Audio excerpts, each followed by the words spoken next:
오늘 우리 대림절 네 번째 주일을 함께 예배드립니다. 우리 모든 성도들 가운데 주님께서 주시는 크신 은혜와 늘 평강이 함께 하시기를 바랍니다. 우리 잘 오셨습니다. 우리 옆 사람 인사하면 좋겠습니다. 잘 오셨습니다. 하나님의 은혜와 평강이 함께 하시기를 바랍니다. 네, 특별히 날씨가 많이 춥습니다. 늘 건강하시기를 바랍니다. 오늘 우리가 읽은 이 설교 본문으로 읽은 말씀은 수태고지라고 그렇게 불립니다. 마리아가 예수님을 잉태할 것을 그렇게 예고하고 있습니다. 그리고 예수님의 탄생하실 것을 그렇게 말씀하고 있는 것입니다. 하나님의 이 소식을 전하고 있는 천사가 등장하고 있습니다. 그는 가브리엘입니다. 지난주일 설교 때 목자들에게 그리스도의 탄생의 소식을 그렇게 전했다 말씀했습니다. 거기도 보면 가브리엘 천사가 그 소식을 전하고 있는 것입니다. 천상에서 하나님의 명령을 따라서 일하는 천사들도요, 다 자신들이 맡은 그 소임과 직분이 있습니다. 그들의 역할이 다 있다는 것입니다. 미카엘은 사단과 악한 권세와 싸우는 군대장의 역할을 하고 있고요, 라파엘은 하나님께서 치유하고 고치시는 이 하나님의 일을 실행하고 있습니다. 그리고 가브리엘은 하나님의 명령과 소식을 전하고 있는 이런 일을 맡아서 지금 하고 있습니다. 이처럼 천사들도 하나님께서 맡겨주신 그 임무와 사명과 역할이 있습니다. 이것을 따라서 움직이고 이것을 따라서 행하고 있습니다. 성도 여러분, 하물며 사람일까 보랴, 하물며 우리일까 보랴, 이런 생각을 하게 됩니다. 하나님께서 창조하시고 생명을 주신 사람에게도요, 하나님께로부터 오는 소임과 사명이 있습니다. 우리에게도 그러하다는 것입니다. 성도 여러분, 성도들은 특별히 하나님께서 우리의 인생을 하나님이 창조하셨다는 것을 믿습니다. 그리고 지금도 하나님께서 이 땅에서 우리를 살도록 허락하시고 우리의 삶을 인도하신다 믿습니다. 그렇다면 거기에는 우리 인생을 향한 하나님의 분명한 목적, 하나님께서 우리에게 주신 사명이 우리에게 있다는 것을 우리는 기억해야 합니다. 그냥 목적 없이 이유 없이 그런 인생은 사실 없는 것입니다. 시편 8편 4절부터 5절에 보면 사람의 창조하심에 대해서 이렇게 얘기합니다. 사람이 무엇이간데 주께서 그를 생각하시며 인자가 무엇이간데 주께서 그를 돌보시나이까. 그리고 5절에 보면 그를 하나님보다 조금 못하게 창조하시고 그리고 영화와 종기로 간을 씌우셨다 말씀하고 있습니다. 여러분, 사람들은요, 천상의 존재보다 천사보다도 조금 못하게 창조하셨어요. 사람들은 천상의 존재처럼 그렇게 되지 않고 몸으로 우리는 이 땅을 살아갑니다. 육신을 가지고 있습니다. 여러 가지 한계를 가지고 있습니다. 그러나 하나님은 사람을 무가치하게 별 의미 없이 그냥 창조하신 것이 아니고 사람에게 영광과 존귀로 그 관을 씌웠다고 말씀하고 있습니다. 이렇게 존귀하게 여기시고 하나님의 영광을 보여주는 존재로 창조하신 것입니다. 한편에서 하나님은 천사도 흠모할 만한 이런 일을 사람에게 맡기셨다 얘기합니다. 베드로전서 1장 10절부터 12절에 보면 천사들은 경험하지 못한 것, 사람들에게 이것을 경험하게 했고요, 그리고 그 일을 사람들에게 맡기셨다는 것이, 그것은 죄인을 구원하시는 그 하나님의 은혜의 역사를 사람들이 경험하도록, 그리스도 예수 안에서 경험하도록 하셨다는 것이죠. 그리고 이것을 알고 전하여 증거하도록 하신 것입니다. 천사들도 알기를 원하는 것, 천사들도 흠모하는 그 일을 사람들에게, 특별히 성도들에게 맡기신 것입니다. 하나님께서 우리에게 주신 목적이 있고 우리에게 생명을 주시고 이 땅을 살게 하신 목적이 있습니다. 에베소서 2장 10절 말씀입니다. 저와 여러분이 함께 이 말씀을 읽도록 하겠습니다. 우리는 그가 만드신 바라 그리스도 예수 안에서 선한 일을 위하여 지으심을 받은 자니 이 일은 하나님이 전에 예비하사 우리로 그 가운데서 행하게 하려 하심이니라. 아멘. 우리는 하나님께서 만드신 이들인 것입니다. 그래서 그리스도 예수 안에서 선한 일을 위하여, 특별히 하나님께서 우리를 구원하시고 인도하시는 그 은혜의 역사를 증거하고 하나님의 영광을 드리는 그 일을 위하여 우리를 지으시고 우리를 창조하시고 이 땅에 살게 하여 주신 줄 믿습니다.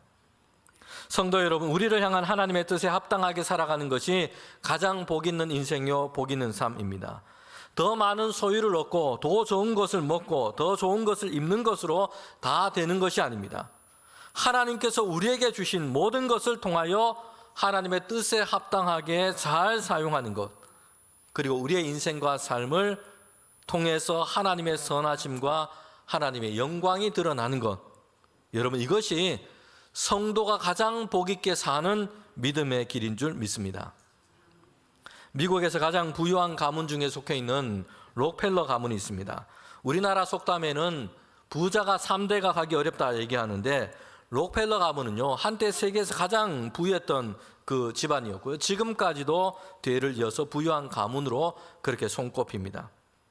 사람들은 그들이 어떻게 이렇게 부유하게 되었는가, 어떻게 이렇게 부유한가 다들 궁금해합니다. 그래서 그들은 어떻게 이렇게 부자가 되었는가 하나같이 그들을 향해서 묻는다고 합니다. 그러면 그 집안 사람들은 그 선조 때로부터 내려오는 이런 대답을 사람들에게 한다고 합니다. 하나님은 내가 어디에다가 쓰시는지 보신다, 이렇게 대답한다는 것이에요. 여러분, 여기에는 중요한 의미를 담고 있습니다. 록펠러 인물에 대해서 그는 11조를 하나님께 열심히 드렸고요, 자선 사업을 많이 하기도 했습니다. 물론 그의 삶 가운데, 그의 가문 가운데도 그늘진 모습들이 있습니다.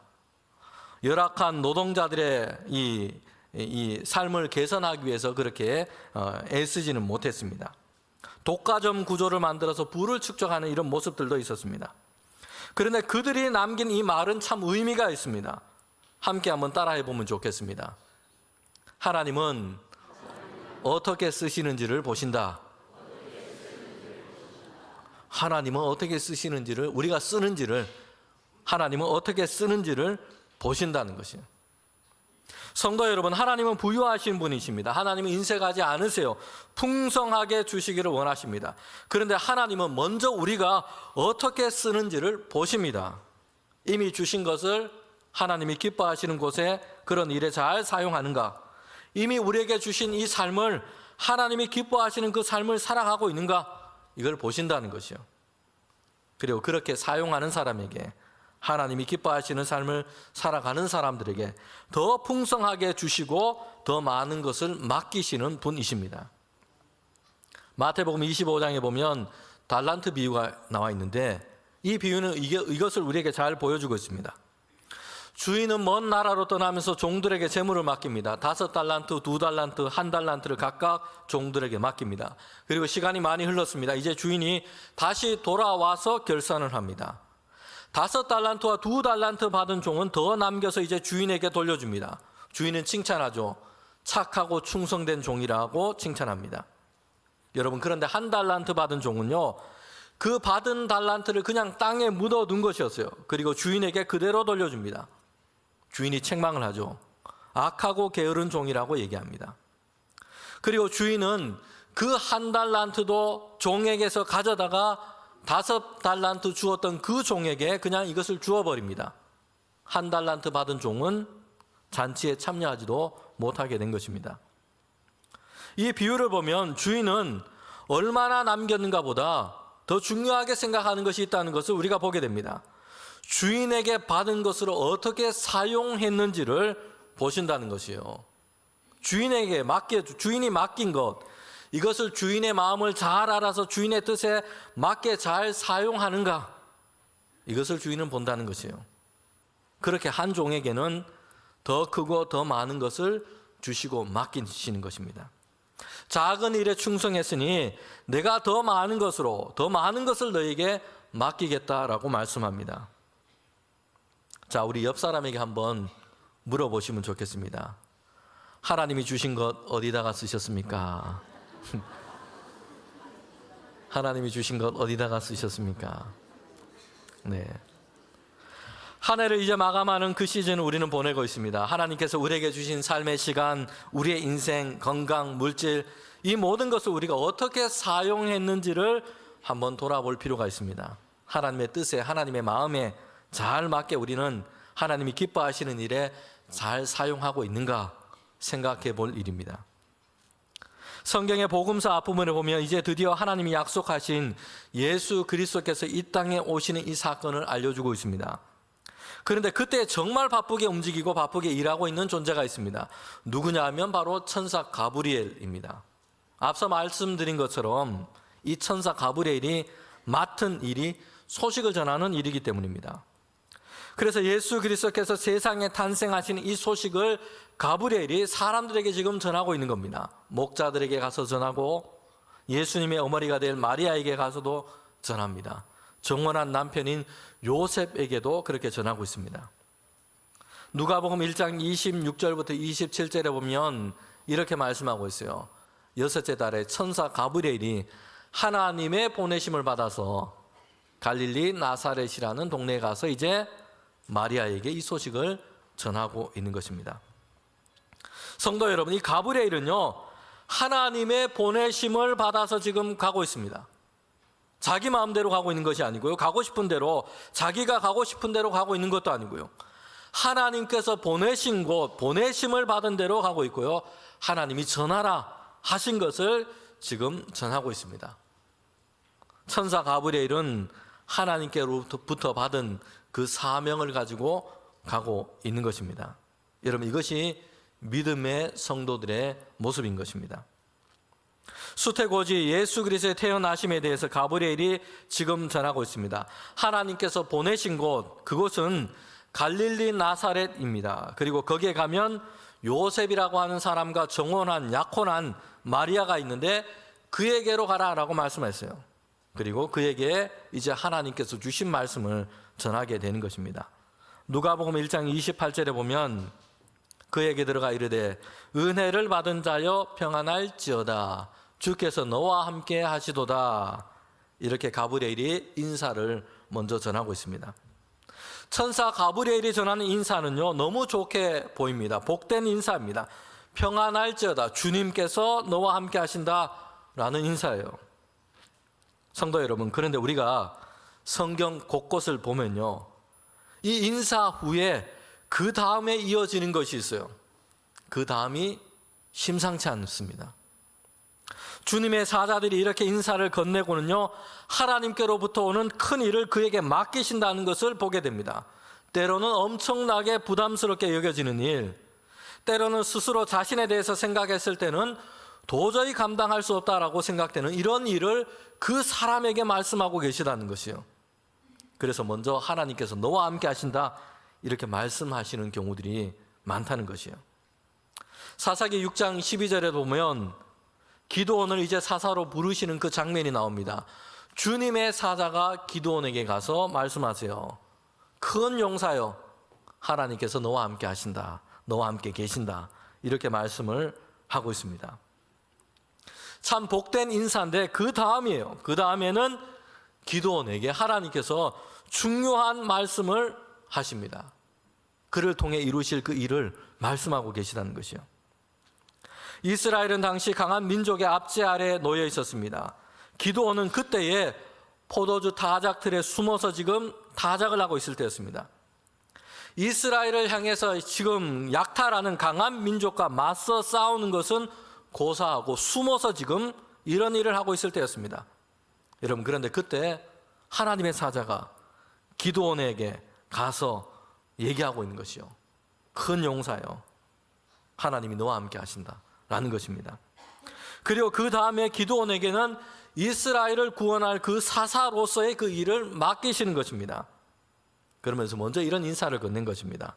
평안할지어다, 주님이 너와 함께 하신다, 너와 함께 계신다. 오늘 본문에서 특별히 하나님의 계획과 일을 위해서 지금 마리아를 부르고 계신 겁니다. 거기에 마리아를 쓰시겠다라는 것입니다. 자, 그러면 마리아에게 주신 하나님의 말씀이 뭡니까? 우리가 한번 보면 좋겠습니다. 누가복음 1장 30절부터 33절 말씀에 하나님의 말씀이 거기에 있습니다. 이제 마리아가 잉태하여 아들을 낳을 것입니다. 그리고 이름까지 하나님께서 직접 주셨는데 예수라 할 것이라 말씀합니다. 이렇게 마리아에게 난 예수님이 큰 자가 되고 지극히 높으신 이에 하나님의 아들이라 일컬어질 것이고 다윗의 왕위를 얻어서 야곱의 집을 영원히 다스릴 것이다. 이렇게 하나님께서 말씀을 주시는 것이요. 여러분, 가브리엘이 지금 마리아에게 전한 이 소식이 어떻게 들립니까? 너무나 좋고 너무나 큰 축복이다라는 이런 말씀으로 우리에게는 그렇게 들려집니다. 아들을 임신할 것이고 태어난 아들이 하나님께서 그 이름을 직접 주셨는데 예수 구원자라는 뜻이고 하나님의 아들이라 일컬어질 것이고 다윗의 왕위를 얻어서 다스리는 자가 될 것이다 라는 말씀이에요. 놀라운 축복이 어디에 또 있겠습니까? 성도 여러분, 그런데 마리아가 들은 이 소식은요, 마리아에게는 결코 이게 좋은 소식으로 기쁘게 받아들일 수 없다는 것입니다. 오히려 이 소식은 마리아에게는 큰 어려움과 시련이 예상되는 그런 소식이요, 그런 말씀이에요. 마리아 입장에서 본다면 그렇습니다. 왜 그렇습니까? 마리아는 아직 결혼을 하지 않은 여인이기 때문입니다.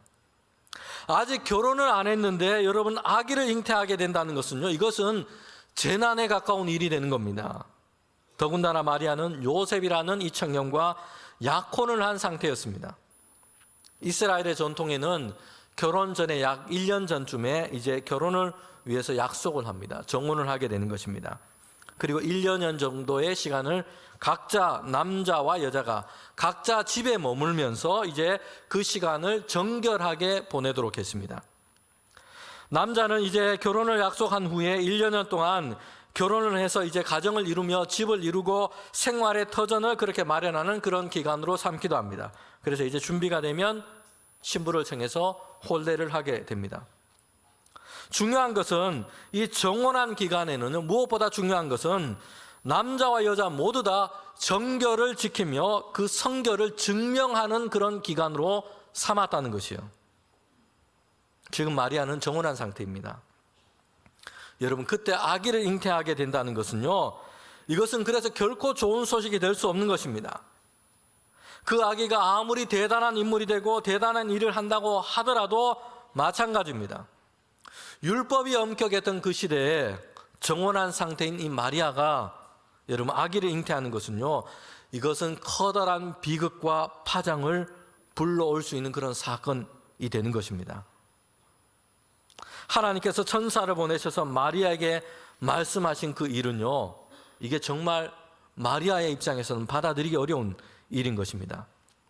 당장 사람의 생각으로 이것을 생각한다면 이것은 큰 불행과 어려움이 마리아에게 올 것을 짐작하게 한다는 것이요. 파혼을 당하거나 아니면 율법에 따라서 부정한 여인으로 돌에 맞을 수 있는 일인 겁니다. 여러분, 두 번째로 이것은요, 마리아에게 전해진 이 말씀은 한편에서는 이게 일어날 수 없는 일이고 불가능해 보이고 이해가 되지 않는 말씀이라는 것이요. 마리아는 남자를 가까이 하지 않은 여인이었습니다. 누구보다도 마리아 자신이 그걸 잘 알고 있습니다. 그런데 아이를 잉태하고 출산하게 된다는 것은 이게 도무지 일어날 수 없는 그런 일인 것입니다. 불가능한 일이죠. 이해가 되지 않는 일입니다. 그래서 마리아는 하나님께서 그 말씀을 주었을 때 천사에게 다시 반문을 하고 있습니다. 누가복음 1장 34절 말씀입니다. 나는 남자를 알지 못하니 어찌 이 일이 있으리까? 라고 묻고 있는 것입니다. 도대체 어떻게 이런 일이 일어날 수 있는가? 라고 그 의문을 가지고 반문하고 있는 겁니다. 성도 여러분, 마리아가 특별히 의심이 많아서 지금 그렇게 하고 있는 것이 아니고요. 누구라도 여러분 이 마리아의 상황이라면 이런 물음이 생기게 될 것입니다. 남자를 알지 못하는데 어떻게 임신을 하고 아이를 낳게 됩니까? 어찌라는 이 물음이 여러분 생길 수밖에 없는 것이죠. 여기에 대해서 천사가 이렇게 대답을 합니다. 누가복음 1장 35절 말씀입니다. 우리가 함께 이 말씀을 읽도록 하겠습니다. 천사가 대답하여 이르되 성령이 내게 임하시고 지극히 높으신 이의 능력이 너를 덮으시리니 이러므로 나실 바 거룩한 이는 하나님의 아들이라 일컬어지리라. 아멘. 남자의 씨로 된 것이 아니고요, 성령이 임하고 지극히 높으신 그 하나님의 능력이 마리아를 덮어서, 그를 덮어서 이 일이 이루어질 것이다. 남자를 알지 못하는 마리아가 잉태하여 아이를 낳게 될 것이고 그가 바로 온 세상을 구원하실 구세주 예수 그리스도이신 것입니다. 오늘 우리는 사도신경으로 우리의 신앙을 고백합니다. 전 세계 주님의 이름으로 모이는 모든 교회 성도들이 이 신앙의 고백을 하고 있습니다. 우리가 믿는 그 믿음의 내용이 무엇인지를 우리는 고백하고 있는 것입니다. 사도신경은 우리의 신앙의 그 내용이 무엇인지를 가장 분명하고 간결하게 그렇게 우리에게 밝혀주고 있습니다. 그런데 이 사도신경을 보면요, 예수님에 대한 신앙의 고백이 가장 많이 있습니다. 우리는 예수 그리스도를 통해서 하나님을 가장 분명하게 알 수 있습니다. 예수 그리스도를 통해서만 하나님의 구원하심을 얻게 됩니다. 예수 그리스도를 통해서 사람과 세상을 향한 하나님의 역사를 분명하게 알게 됩니다. 예수 그리스도를 참되게 알고 신앙으로 그렇게 고백하지 못한다면 이런 모든 것이 다 희미하게 되어버리는 것이 맙니다. 그래서 예수님께서도요, 제자들을 향해서 이렇게 말씀하고 있습니다. 나를 본 자는 하나님을 본 것이다 라고 말씀하고 있고요, 예수님은 제자들에게 다시 이렇게 말씀합니다. 나는 길이요 진리요 생명이다. 그래서 그리스도 예수로 말미암지 않고서는 하나님께로 나아갈 자가 없느니라. 아멘. 주님께서 이렇게 말씀하신 것이, 우리의 신앙을 고백하는 사도신경을 보면 중간에 가장 많은 부분이 예수님에 대한, 그리스도에 대한 신앙의 고백으로 다 채워져 있습니다. 여러분, 그리고 그 중에 보면 오늘 우리가 성경 말씀으로 읽은 그 말씀, 그 신앙이 그 중에 중간에 있다는 것이요. 성령으로 잉태되어 동정녀 마리아에게서 나시고, 성령으로 잉태되어 동정녀 마리아에게서 나시고, 예수님에 대한 이 신앙의 고백이 거기에 담겨 있습니다. 빼놓을 수 없는 중요한 신앙이라는 것을 우리에게 보여주고 있습니다. 예수님은 육신의 몸으로 그리고 이 땅 가운데서 오셨습니다. 그러나 예수님은 결코 사람의 죄악된 본성 아래 놓여 있는 그런 분이 아니심을 말씀하고 있는 것입니다. 예수님은 세상과 사람을 구원하시기 위하여 사람의 몸으로 사람과 같이 이 땅에 오셨습니다. 그러나 예수님은 그 신성으로는 하나님과 동등한 분이십니다. 빌립보서 2장 6절부터 10절에 이렇게 말씀합니다. 그는 근본 하나님의 본체시나 하나님과 동등됨을 취할 것으로 여기지 아니하시고 오히려 자기를 비워 종의 형체를 가지사 사람과 같이 되셨고, 그리고 죽기까지 복종하심으로 십자가를 짊어지심으로 우리를 위한 하나님의 구원을 이루신 줄 믿습니다. 예수님은 사람의 죄악된 본성에 얽매여 계신 분이 아니신 것입니다.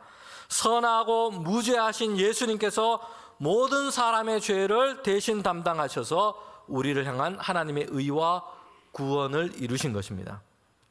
성도 여러분, 처녀이고 남자를 알지 못하는 마리아가 아기를 잉태한 것, 출산을 하게 된 것은요, 사람들이 우리가 알고 있는 상식과 이해에는 맞지 않는 일입니다. 그러나 천사 가브리엘은 하나님의 이 소식을 마리아에게 전하고 있습니다. 그리고 하나님께서는 예수 그리스도를 사람의 몸으로 태어나도록 이 땅에 보내시는데, 마리아를 통해서 성령으로 잉태하여 이 땅 가운데 오시도록 그렇게 하시고 계시다는 것입니다. 성도 여러분, 하나님께서는요, 사람들에게 그들의 자신의 힘과 능력으로 할 수 있는 일만 말씀하고 맡기시는 것이 아니에요. 하나님께서는 하나님의 계획하신 그 일을 섭리 가운데 이루어 가십니다. 때로는 사람을 통해서 일하십니다.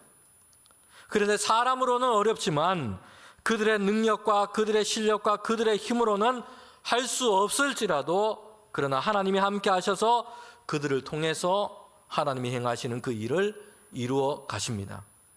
마리아는요, 남자를 알지 못하는 여자예요. 그가 아이를 잉태하고 낳는 것은 사람의 상식과 이치로는 있을 수 없는 일일 것입니다.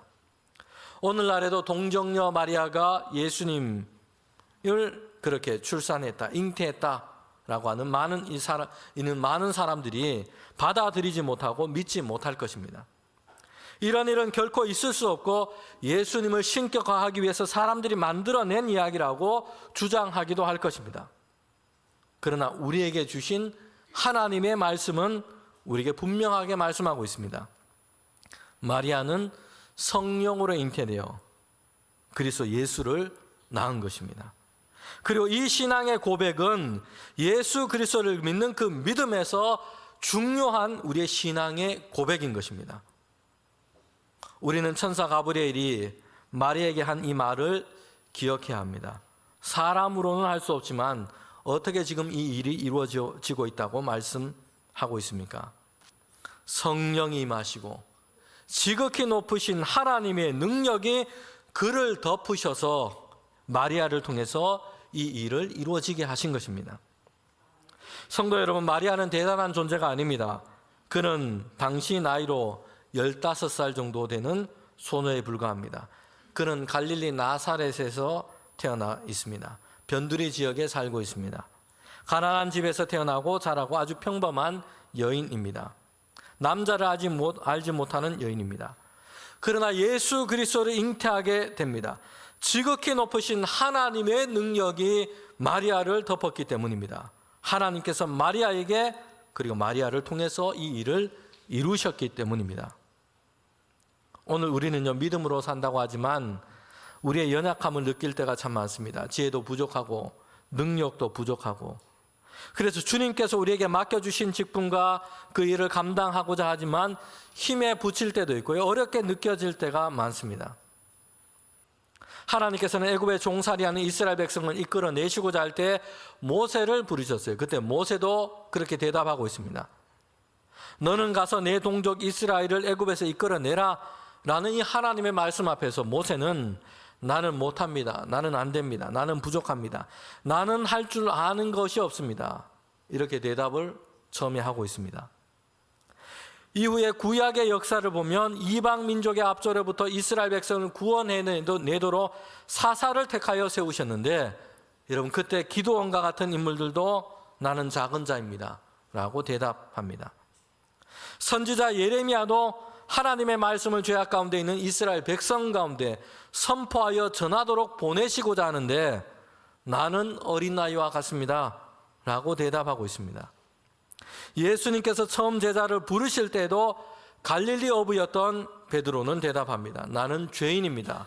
나를 떠나소서. 그들은 자신의 부족함과 자신의 연약함을 잘 알고 있습니다. 여러분, 결코 이것은 잘못된 것도 아니고요, 사실 그들의 대답은 정직한 대답인 것입니다. 모세는 나이가 많고 말을 잘 못했습니다.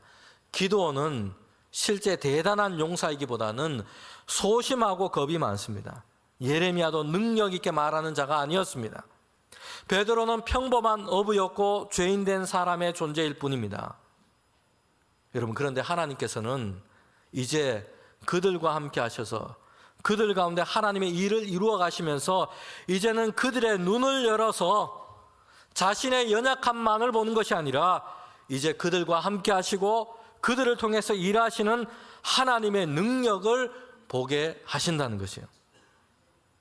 성도 여러분, 우리가 연약하고 부족한 것, 이건 사실입니다. 그러나 우리의 연약함만을 볼 것이 아닙니다. 더 많이 바라고 더 많이 생각하고 더 많이 구해야 할 것은요, 지극히 높으신 하나님의 능력이 우리를 덮으신다는 것이에요. 그 하나님께서 우리와 함께 하시고 우리의 능력으로가 아니라 하나님의 그 능력으로 하나님께서 우리를 덮으신다라는 이 믿음이 우리에게 있어야 할 줄 믿습니다.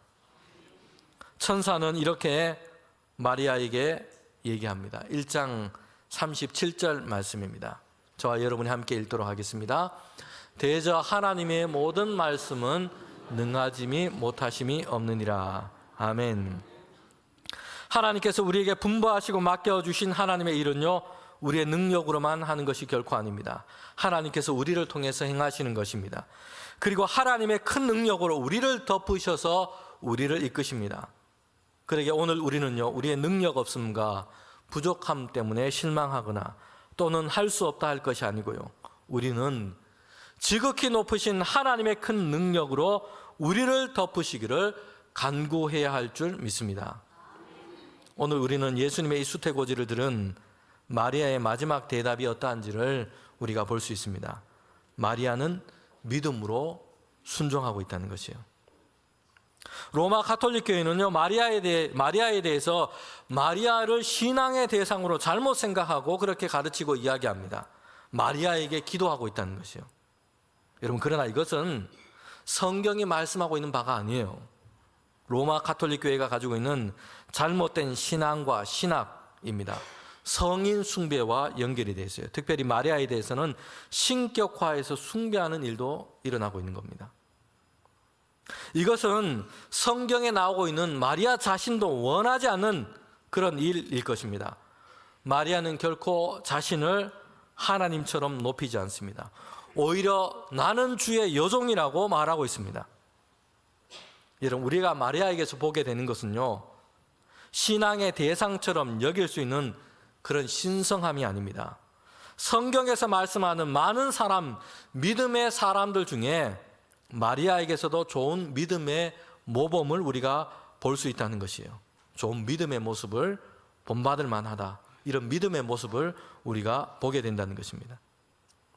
종원했으나 남자를 알지 못하는 마리아에게서 하나님은 잉태하여 이제 예수 그리스도를 낳게 될 것이라 하나님의 말씀이 전해졌습니다.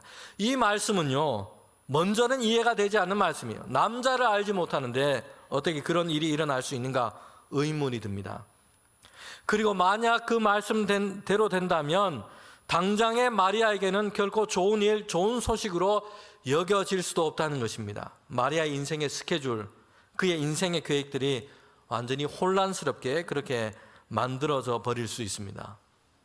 결혼은 파기될 수도 있고요. 아이를 임신하게 된다면 부정한 여자로 낙인 찍혀서 율법에 따라서 해를 당할 수도 있습니다. 성도 여러분, 그러나 이 일이 하나님께서 마리아의 인생 가운데 행하시고자 하는 것임이 분명해졌습니다. 그리고 마리아를 통해서 하나님께서는 그리스도를 사람으로 보내시고자 하는 이 하나님의 계획이 분명하게 그에게 전해졌습니다. 이때 마리아는 어떻게 응답하고 대답하고 있느냐 하는 것입니다. 1장 38절 말씀 우리가 마지막으로 함께 읽도록 하겠습니다. 함께 읽도록 하겠습니다. 마리아가 이르되 말씀대로 내게 이루어지리다 하매 천사가 떠나가니라. 아멘. 말씀대로 내게 이루어지리다. 내 생각대로, 내가 좋아했던 대로, 내가 기대했던 대로, 내가 원하는 대로가 아니었습니다. 마리아의 대답은요, 하나님께서 주신 그 말씀대로 내게 이루어지는 것입니다. 마리아는 가장 성숙하고 깊은 믿음의 간구와 고백을 하고 있습니다. 그것은 하나님의 말씀대로, 하나님께서 뜻하신 대로 내게 이루어지는 것입니다. 성도 여러분, 우리가 기억해야 할 것이 있습니다. 내 생각대로 되는 것보다 하나님의 말씀대로, 하나님이 뜻하신 대로 내게 이루어지는 것이, 그것이 우리 자신에게도 훨씬 더 복되고 더 유익하다는 사실입니다. 우리는 내 생각대로, 내 뜻대로 되지 않은 것으로 인해서 실망합니다. 그럴 때 우리는 나의 기도가 응답되지 않았다고 이렇게 얘기합니다. 그러나 우리가 먼저 살펴볼 것은요, 하나님의 말씀대로, 하나님의 뜻대로 되어지고 있느냐 하는 것입니다. 모든 일에 우리의 믿음으로 응답하시고 고백할 것은 하나님의 말씀대로 내게 이루어지소서 하는 것입니다. 여러분, 그럴 때에 우리는 하나님께서 우리에게 계획하신 놀라운 은혜와 평강, 그리고 그 풍성한 은혜의 역사가 우리에게 열매로 나타나게 될 줄 믿습니다. 날마다 하나님 앞에 하나님, 주님의 크신 능력으로 우리를 덮으소서, 그리고 하나님 주님의 말씀대로 내게 이루어지기를 원하나이다.